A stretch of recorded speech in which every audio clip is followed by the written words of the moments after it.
Bruno Fleury. Bruno, obrigado pelo contato com a gente aqui na Sagres. Bom dia. Bom dia a todos os nossos queridos ouvintes da Sagres.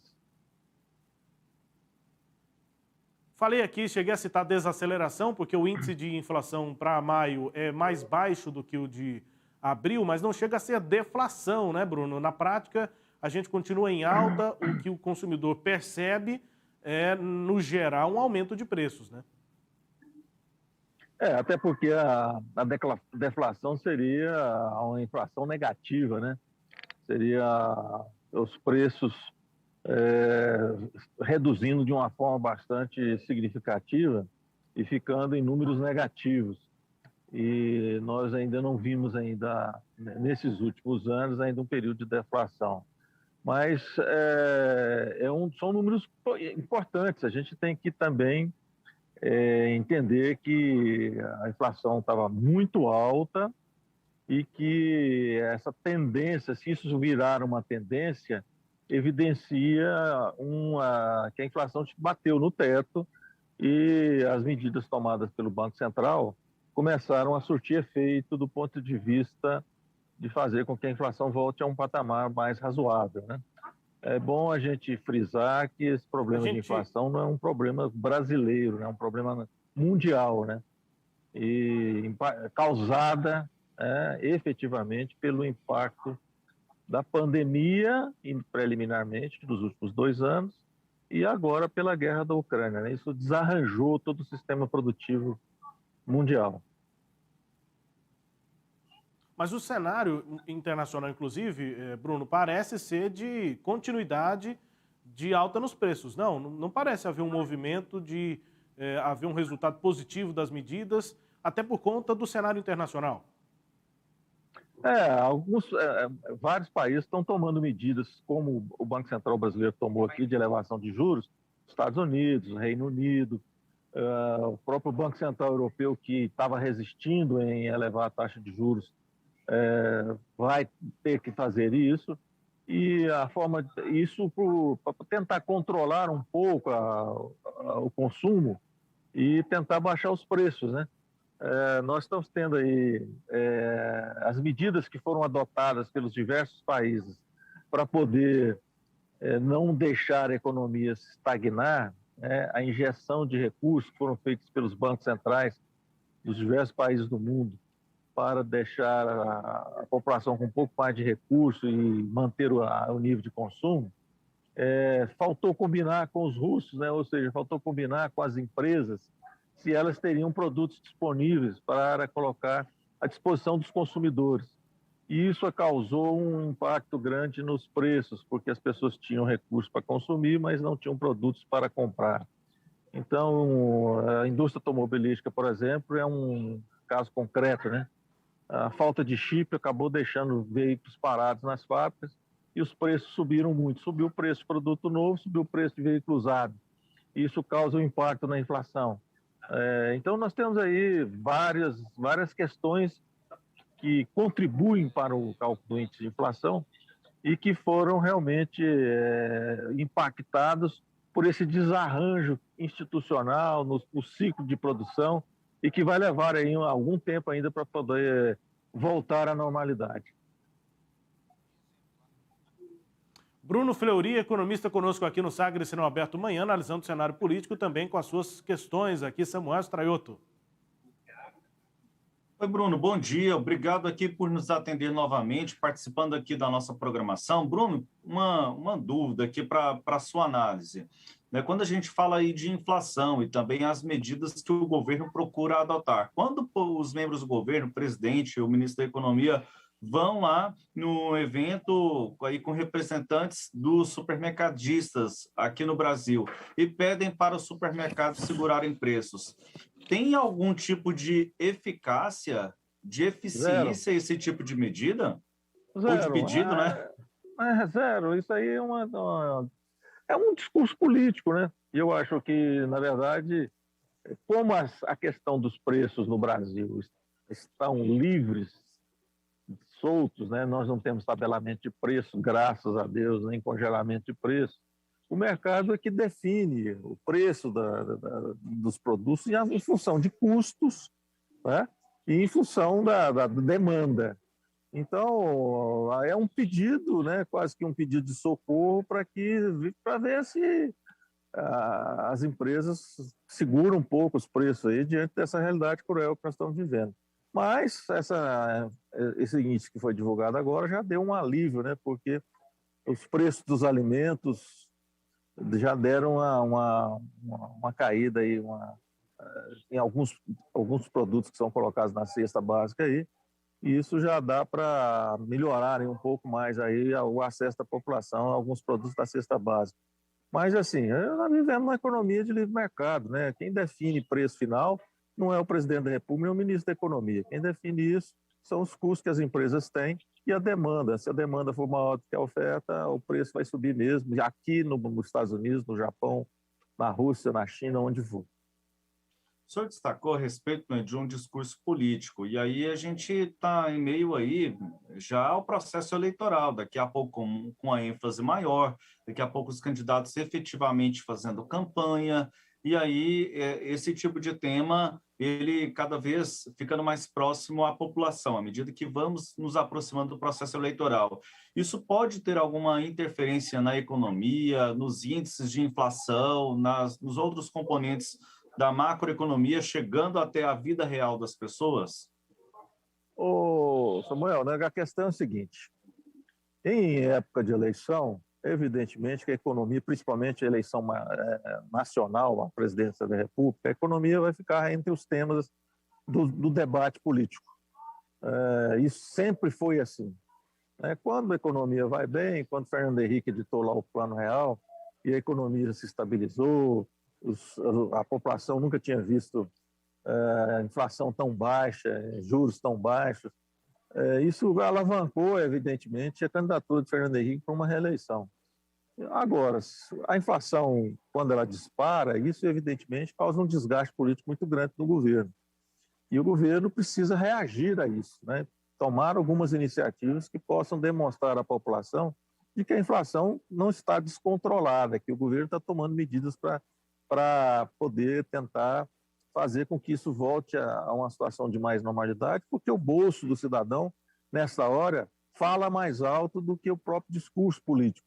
E a oposição, cabe à oposição, no papel dela, fazer as críticas, né, sobre a realidade econômica, apesar da oposição saber que a situação atual não é única e exclusivamente culpa do governo que está no momento, mas de uma conjuntura internacional e uma conjuntura nacional que levou a essa situação de alta de inflação difícil de ser revertida a curto prazo.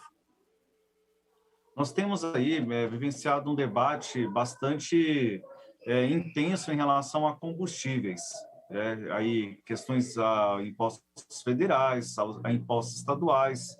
E aí, claro, combustíveis não somente óleo diesel, gasolina, mas também outros itens essenciais, por exemplo, energia elétrica. E aí, o último dado, uma desaceleração na energia elétrica na ordem de 0,47%, quando a gente pega aí como referência o mês de maio. Até que ponto não só a energia elétrica, que foi algo tão reclamado pelo brasileiro no final do ano passado, por conta da bandeira vermelha, patamar 2, até que ponto isso pode influenciar em outros aspectos aí envolvendo a inflação de outras áreas? Olha, a energia é fundamental para tocar a economia, né? As empresas, as indústrias, o sistema de transporte todo precisa de energia em termos de custo mais acessíveis, para isso não impactar no preço do produto final. Como o governo, a energia elétrica, ainda bem que ela caiu e isso efetivamente vai ter impacto nos próximos meses no preço de uma série de produtos. Isso provavelmente vai fazer algum tipo de redução no preço final de muitos produtos. Agora, os combustíveis é um problema, porque nós temos uma crise internacional, onde a questão é de oferta, é preciso que alguns países produtores aumentem a oferta do petróleo, mas nós temos aí uma questão complicada de resolver, que é a Rússia, que é um grande fornecedor, um dos maiores produtores de petróleo do mundo, que está sofrendo boicote internacional. Esse petróleo não chega aos demais países e isso diminuiu a oferta, né? Está diminuindo a oferta. Aqui o Brasil até é autossuficiente em petróleo, produz petróleo suficiente para o nosso abastecimento, mas não temos capacidade de refino. Então, continuamos importando petróleo, por isso aqui tem essa questão da paridade, a cotação em dólar. Isso faz com que o produto, e a Petrobras não é a única importadora, nós temos diversas outras empresas que importam combustível no Brasil, isso é permitido pela lei, e comprar lá fora agora nós estamos comprando na alta, mas não tem outra alternativa, porque o consumo é um consumo constante e nós não podemos ter problema de desabastecimento. Então, a questão do combustível é um ponto crucial, porque esse no discurso político pega muito. O cidadão vai na bomba todo dia abastecer, o preço está elevado, e ele, mas é culpa do governo, é culpa da Petrobras, barará e tal. E o governo vai ter que dar uma solução. A solução que está sendo tentada é uma solução interessante, se a gente imaginar que os estados, apesar de resistentes a essa mudança, foram os que mais foram beneficiados com a alta do preço do petróleo, porque isso aumentou efetivamente a arrecadação dos estados. O dado recente que eu levantei, o aumento foi de 1% do PIB brasileiro na arrecadação dos estados com o aumento do preço dos combustíveis nesse período de crise. Então, é um valor bastante significativo. O que precisa é ver se faz um ajuste para voltar àquela situação anterior, onde os estados estavam tendo uma arrecadação em cima de uma realidade de normalidade de fornecimento de combustíveis, e não dessa anormalidade que nós estamos vivendo hoje. E nesse aspecto, já que o senhor destacou aí a respeito justamente dos estados, tendo aí um ganho maior nesse período, mas e a respeito da própria efetividade da medida? Porque como a gente tem aí o alinhamento com o mercado internacional e há uma análise de que, inclusive, os preços estão defasados, isso não pode, no momento em que houver uma atualização desse preço, acabar, inclusive, colocando em xeque essa medida de redução de impostos ou isenção de impostos, e aí o efeito prático, pensando na inflação, ele será até mesmo um efeito contrário? Esse é um risco que o governo e os políticos vão ter que correr, né? O mercado internacional é totalmente imponderável. Hoje está em alta, mas amanhã pode estar em baixa. Pode haver algumas medidas aí, ou algumas iniciativas internacionais e fazer com que o petróleo volte aí a $100 o barril, assim por diante. É um risco que o governo vai ter que correr, mas o governo não pode ficar inerte, até porque há uma pressão muito grande em cima dos consumidores, em cima dos políticos, para poder resolver esse problema. Então, não tem saída, o governo tem que tomar... E olha, não é só aqui no Brasil, viu? Diversos países do mundo estão adotando essa estratégia de algum tipo de subsídio para o combustível, na tentativa de dar uma reduzida no preço do combustível ao consumidor final. O Reino Unido tomou iniciativa nesse sentido, alguns países da Europa, o próprio Estados Unidos, para tentar baixar o preço do combustível, porque subiu em tudo quanto é lugar. Então, o eleitor pressiona os seus políticos para que eles tomem algum tipo de iniciativa. Então, o governo é o que se tem no momento. Se lá na frente isso vai dar algum efeito contrário em função exatamente disso que você falou, aí é outra questão. Mas o mundo político tem que se mexer. Se ele fica parado, não toma nenhuma iniciativa, o governo está aí inerte, está vendo a situação e não toma nenhuma iniciativa. Se toma iniciativa, mas lá na frente pode ser que isso não dê resultado nenhum. Então, assim, ainda não apareceu uma solução mágica para poder fazer com que o preço do combustível chegue num patamar interessante para o consumidor, porque a lei do mercado é que prevalece nessa questão. Essa iniciativa, vamos ver lá na frente qual vai ser o impacto dela.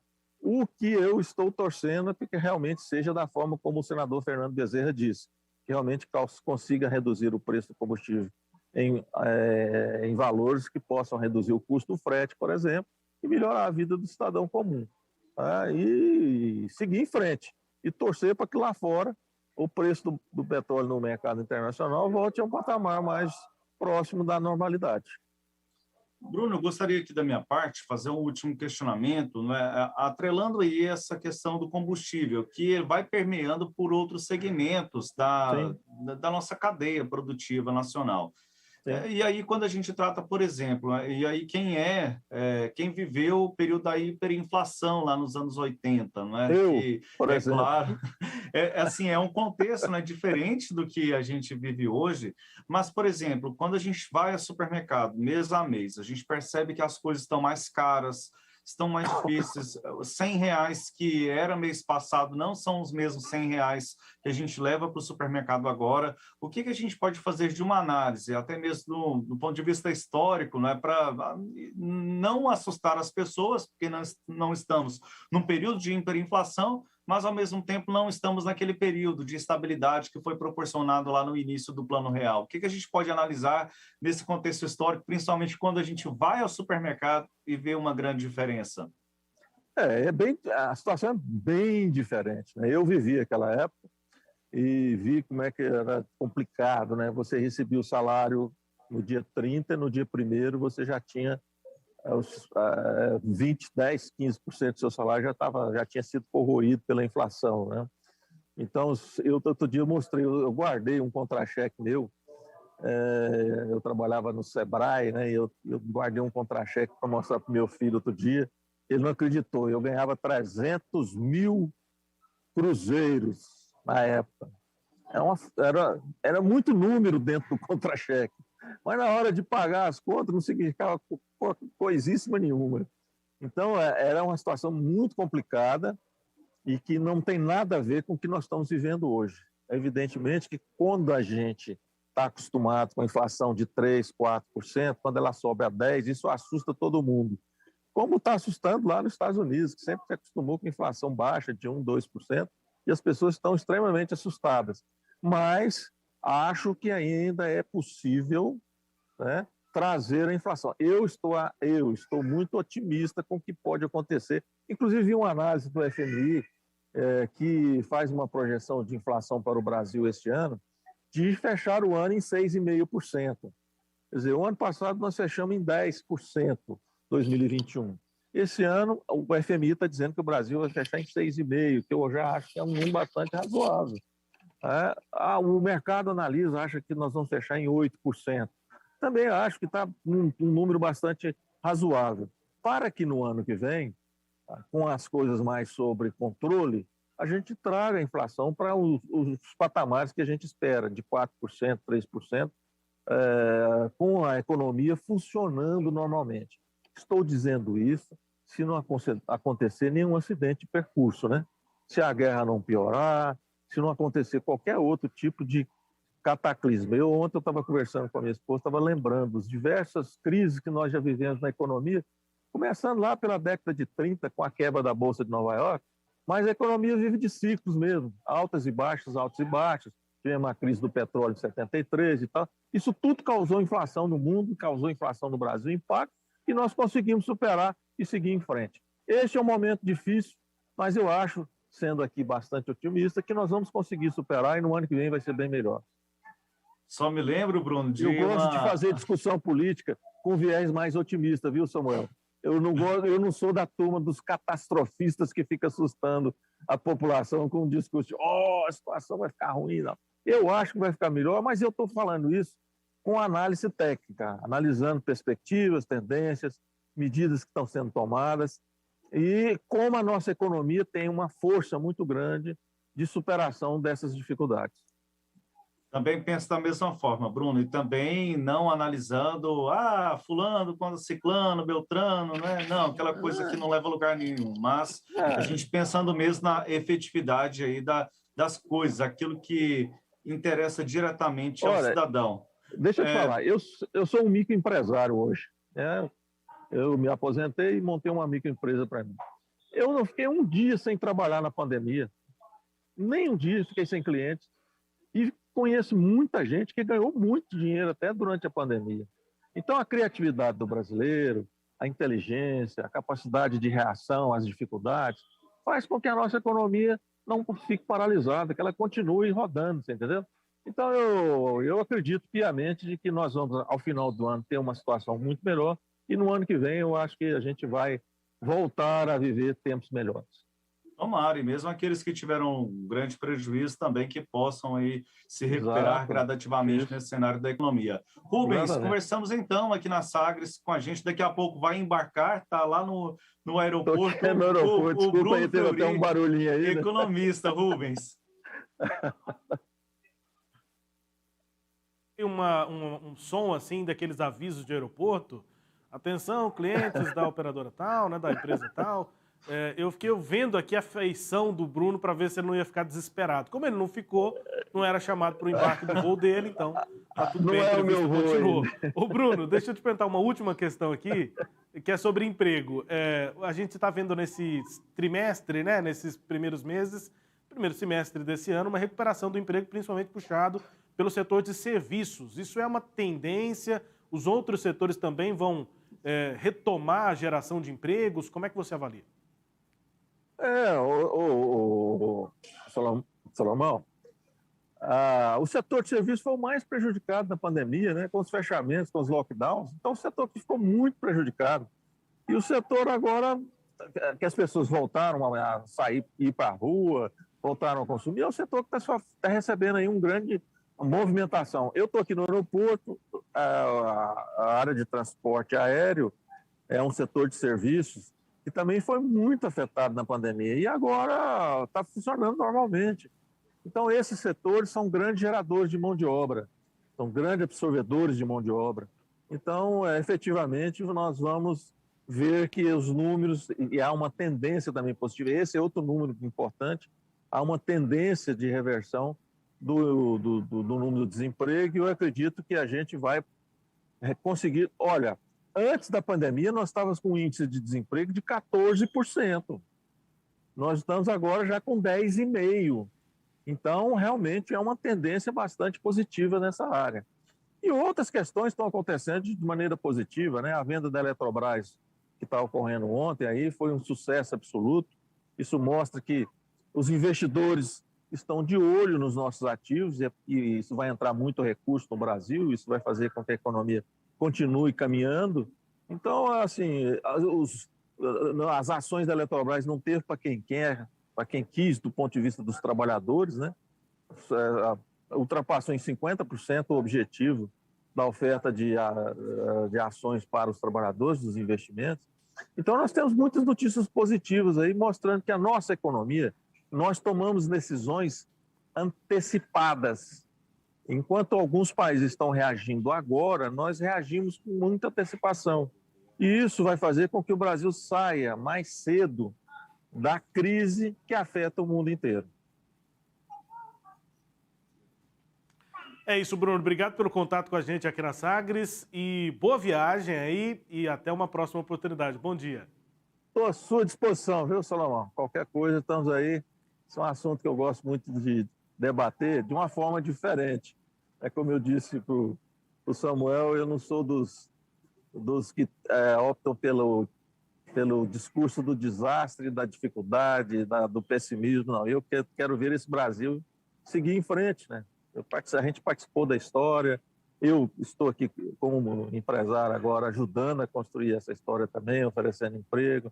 Então a gente quer ver o país ir em frente, né? Independente de qual partido político esteja administrando o Brasil, a gente quer que a política não atrapalhe o processo de desenvolvimento econômico do Brasil. É isso aí. Um abraço a todos. É isso. Obrigado, viu, Bruno? Bruno Fleury, economista.